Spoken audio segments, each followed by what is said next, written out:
On the 1st of July 2026, a handful of B-2 Spirits touched back down at Whiteman Air Force Base in Missouri, brought home after a ceasefire had been signed.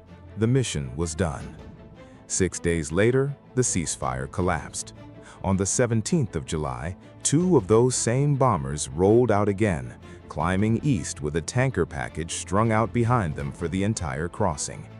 16 days on the ground, and most of that time spent watching the truce they'd flown home for come apart piece by piece. Here's what makes that strange. The region wasn't short on firepower. Over 330 American aircraft were already stationed in theater, spread across 3 major air bases. 2 carrier air wings sat offshore. Another 113 aircraft were staged within reach, including 13 F-22s, 48 F-35As, and 40 F-15Es. 86 tankers were committed or inbound. With all of that already sitting in the region, the aircraft the Pentagon pulled off American soil and flew halfway around the planet was a fleet of 19 airframes, so scarce that losing even one changes the math of the entire U.S. bomber force. That decision only makes sense under one condition. There has to be a target in this campaign that nothing else in the inventory can touch, and it has to matter badly enough to fly bombers non-stop across an ocean rather than use anything already forward deployed. There is such a target. It has nothing to do with which aircraft carries the biggest payload, and everything to do with which one can put a 30,000-pound weapon exactly where gravity and geology say it has to go, and get there without anyone knowing it came. Depth is a different kind of problem than airspace. At Navy Decoded, we work out which weapons solve which problems and why the answer is so often narrower than people expect. Every strike against a buried target obeys rules that have nothing to do with stealth technology in the way people usually think about it, and everything to do with physics that hasn't changed in a century. Start with what the target actually is. Iran's most sensitive enrichment infrastructure was not built on the surface. It was built under a mountain, with tens of meters of rock and reinforced concrete stacked specifically to defeat conventional bombs. The people who designed it were betting on one assumption, that nothing in an adversary's arsenal could reach that deep before running out of energy. That bet has a flaw. A weapon that detonates on the surface, no matter how large, spends almost all of its force cratering ground that was never the objective. So the weapon has to do something a bomb was never built to do by default. It has to survive its own impact. It has to punch through intact rock without breaking apart, and only then, once it's already through the roof of the structure underneath, is it allowed to go off. Get any part of that sequence wrong, and you've spent a very expensive weapon producing an impressive hole in dirt that was never the target. So what actually does that? One bomb, the GBU-57 Massive Ordnance Penetrator, 30,000 pounds, nearly 6 meters long, built around a hardened steel casing thick enough to survive impact without cracking apart before its fuse allows detonation. This is not a bomb an aircraft carries alongside a normal loadout. It's roughly the size of a small vehicle, and only one aircraft in the American inventory has a bomb bay built to carry it internally, with a release system engineered specifically around its weight and its dimensions. That aircraft is the B-2 Spirit, which is where the F-35 argument dies before it starts. The F-35 is stealthy, and stealth matters enormously for the kind of low-signature strikes it was built around. But its internal bays were designed for smaller precision munitions, nowhere close to the size or weight of the MOP. No version of that airframe, current or projected, swallows a bomb that size internally. Try the F-15E instead, and a different wall shows up. It can carry enormous external loads, but external carriage defeats the purpose twice over. It can't physically fit a weapon that size on any station regardless of stealth. And even if some future variant somehow could, flying it in on a non-stealth airframe announces the strike before the bomb ever leaves the rack. The B-1B Lancer carries the largest payload in the fleet by a wide margin, but its bomb bay geometry and release hardware were never adapted to the MOP, and its radar signature makes it exactly the airframe you don't send alone into contested airspace to deliver the one weapon precision is supposed to protect. Every option that isn't the B-2 fails for a slightly different reason, but they all land in the same place: wrong bay, wrong signature, or both. That leaves geometry and stealth working together instead of against each other, which is the opposite of the problem a suppression mission runs into. A jet sent in to bait a radar wants to be found. That's the entire point of the exercise. A bomber carrying the one weapon that can end a hardened facility in a single pass wants the exact opposite. It needs to cross defended airspace, release its payload with total precision, and leave again before any radar operator gets a signal worth reacting to. 19 B-2s exist in the entire Air Force inventory, and every one of them is irreplaceable in a way no fighter squadron ever is. Losing a fighter is a tragedy and a budget line. Losing a B-2 is losing roughly 5% of the only fleet on Earth that can do this job permanently, because the production line for this airframe closed decades ago. There's a number buried inside that scarcity that almost never gets said out loud, and it's smaller than the aircraft count. The strike on Fordo in June of 2025 didn't just involve 7 B-2s. It involved exactly 14 pilots, 2 per aircraft.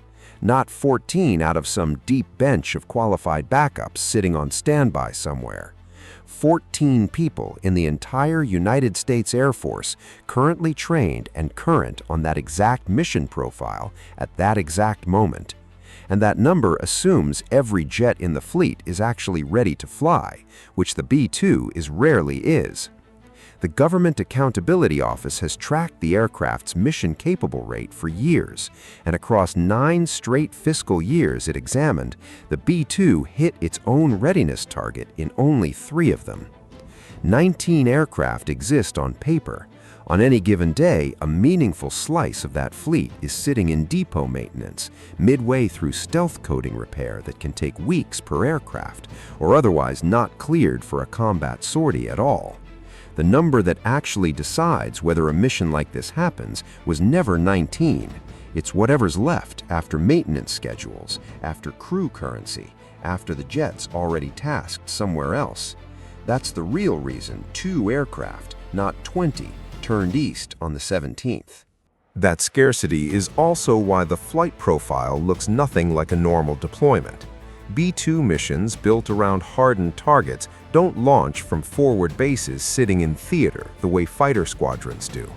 They launch from Whiteman, non-stop, refueled repeatedly in the air over a flight that stretches into an entire day, because the fewer places the aircraft touches down, the fewer chances exist for its position to leak before the strike happens. The same aircraft that struck Fordo in June of 2025 flew that exact profile, more than 36 hours in the air, multiple aerial refuelings over open ocean, and a decoy package sent west over the Pacific at the same moment the real strike package turned east, so that anyone tracking flight patterns saw the wrong airplanes heading the wrong direction entirely. That deception isn't theater dressing, and it isn't aimed at radar, it's aimed at people. Somewhere on the other side of that decoy, an analyst is staring at a screen full of flight tracks, trying to decide in real time which blips matter. Too many aircraft moving at once, on routes that don't obviously converge on anything, and every decision that analyst makes is a guess dressed up as an assessment. Raise the alarm over the wrong formation, and you've burned credibility and possibly provoked a response over nothing. Ignore the real one, and you've lost the only window you had to react at all. That's a version of the same trap the original suppression mission puts on a radar crew, a choice with no good branch, except here it's a person reading tracks on a screen, not an operator staring at a scope, and the aircraft they're trying to catch was built from the outset to never give them a clean answer. Which is exactly the position the B-2 crew is relying on. There's a point in every one of these missions, not a general danger zone, but a specific stretch of minutes where the aircraft is committed, fuel spent, decoys already airborne behind it, altitude and speed locked to a profile that cannot change without undoing the very thing keeping it unseen. A B-2 does not outturn a missile. It does not outrun an intercept. Past that point, the entire flight plan bets on nobody getting a firing solution in the first place, because there is no backup plan for what happens if somebody does. This isn't a detail buried in a technical manual. It's the actual job. 2 people in a cockpit built for 2, flying a straight line into the most dangerous airspace on the mission map, with no maneuver available if the bet turns out wrong. Hitting a target buried that deep is rarely a single bomb job either, which stretches that exposure out rather than compressing it. The MOP's fuse can be set to detonate at different penetration depths depending on what's underneath it, and the deepest, most hardened chambers call for multiple weapons landing in tight succession, each one boring further through rock already cracked open by the one before it. That means more than one aircraft, more than one pass through the same corridor, and a strike package that has to hold its route, timing, and silence across every single one of those passes without deviating once. One weapon rarely finishes the job on the hardest targets. The aircraft has to be willing to fly back through exactly the same airspace to drop the next one, and accept a second time the exact risk it just survived once. So why not build this into something smaller so the Air Force isn't betting an entire mission category on 19 aging airframes? Because the MOP's size was never an oversight waiting to be engineered away. It's the entire reason the weapon works. Penetration depth comes from mass, velocity, and casing strength working together, and there's no fighter-sized aircraft with a bay large enough to swallow a bomb that big without wrecking the exact shaping that keeps a low observable aircraft low observable. Stretch a stealth airframe to fit a 6-meter weapon and you've compromised the one property that made carrying it worthwhile. The B-21 Raider, the B-2's eventual successor, is being built with that tension in mind from the start, big enough internally without giving up signature. It isn't fielded in numbers that matter yet, though, which is precisely why 19 B-2s, most of them older than the pilots flying them, remain the only real answer available today. So when the ceasefire broke and Iran's hardened facilities went back on the target list, there was nothing left to deliberate. No other airframe in the American inventory carries the one weapon capable of reaching what's actually buried underground, and no other airframe can carry it there without giving away the strike before it lands. The Pentagon didn't send the B-2 back because it was the newest option on the ramp, or the most numerous. It sent it back because it was the only aircraft on Earth that could physically deliver the one weapon the target required, and get there and back without ever being seen doing it. Every other airframe in that 330-strong package sitting in theater could contribute to 100 other tasks. None of them could contribute to this one. There's a version of this story where scale wins. Enough fighters, enough tankers, enough cruise missiles eventually adding up to the same result. That version doesn't apply here. You cannot substitute quantity for a weapon that only one bomb in the inventory carries, and only one aircraft can deliver internally. Throw more F-35s or more F-15Es at a target built to defeat surface detonations, and all you've produced is more craters in the wrong place. The problem was never how much ordnance could be delivered. It was whether any of it could actually reach the thing it was aimed at. None of this was ever a story about which aircraft looks the most advanced on a briefing slide. A strike against a target buried under a mountain doesn't start with the biggest air wing sitting in theater, no matter how impressive that number looks on paper. It starts with the one aircraft small enough in number and quiet enough in signature to cross an entire continent's worth of contested airspace and leave no trace that it was ever there. And it works because of something no hardened facility has ever fully solved. You can bury a target as deep as engineering allows.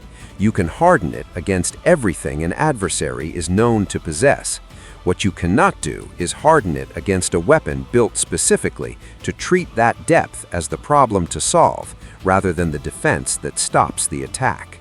A bunker built to survive everything survives everything except the one bomb designed around its exact weakness, carried by the one aircraft built to deliver it unseen. Somebody has to be able to fly that mission. On any given night, there are only a handful of people on the planet who can. Next time you watch an air campaign unfold, don't ask which aircraft was seen the most, or which one shows up first in the headlines. Ask which one nobody saw at all.